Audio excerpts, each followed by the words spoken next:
কমলাপুর থেকে নারায়ণগঞ্জের মদনপুর রুটের কাজ করবে দক্ষিণ কোরিয়া। জুন থেকে এই পথে সম্ভাব্যতা যাচাইয়ের কাজ শুরু হবে।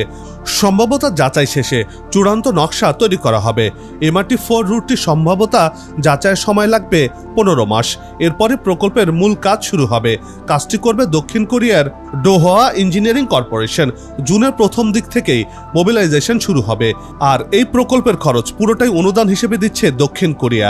2030 সালের মধ্যে কমলাপুর থেকে নারায়ণগঞ্জের মদনপুর পর্যন্ত মেট্রো লাইন নির্মাণের কাজ শেষ করার টার্গেট নেওয়া হয়েছে।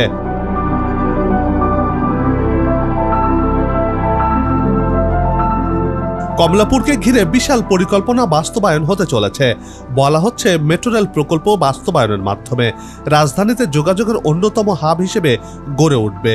কেননা কমলাপুরে মেট্রো রেল 6, 1, 2 এবং 4 এসে মিশে যাচ্ছে। অন্যদিকে এলিভেটেড এক্সপ্রেসওয়ে সহ ঢাকার সাথে সারা দেশের রেলপথ তো রয়েছে। এতে করে বদলে যাবে কমলাপুরের চিত্র।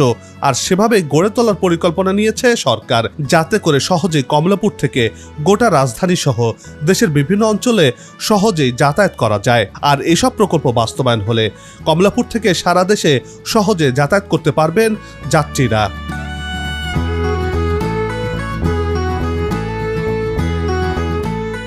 রাজধানীতে সবগুলো রুটে মেট্রো রেল চালু হলে সত্যি এক ভিন্ন রকম ঢাকার দেখা মিলবে।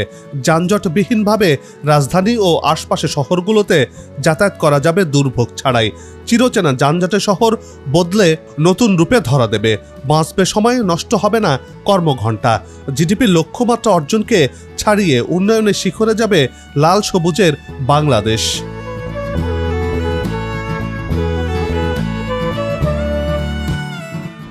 সবাই মিলে গাছ লাগাই, দেশের পরিবেশকে বাঁচাই। আসুক নতুন দিন, লাগু খাওয়া উন্নয়নের পালে।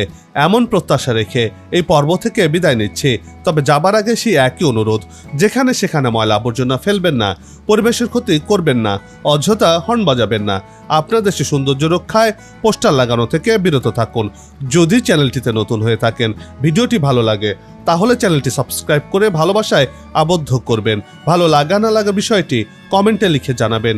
কি ধরনের ভিডিও দেখতে চান তাও জানানোর অনুরোধ রইল।